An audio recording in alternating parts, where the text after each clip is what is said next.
Birthmark. I saw it first from a distance. It was bright red, splotchy, and looked as if strawberry jam had landed on the boy's cheek instead of his mouth in an attempt to lick the spoon.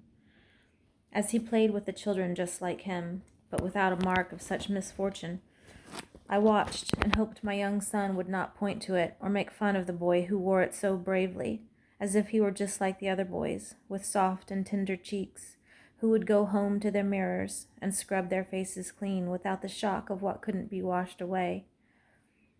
My heart fell like a fumbled spoon of strawberry jam when my son came toward me, tethered to this boy with one hand, pointing to his cheek with the other.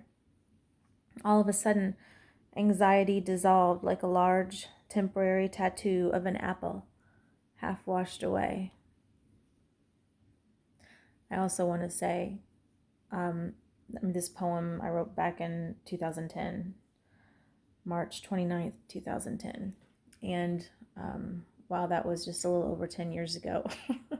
I feel like reading this again, just from my own personal perspective, this poem almost sounds like it could be offensive to someone that does have a birthmark on their face. And I just want to say, I don't feel that way.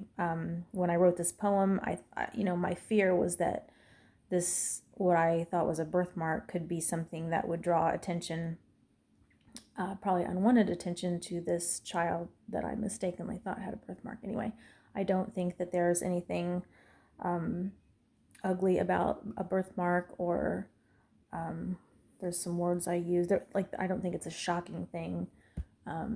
Anyway.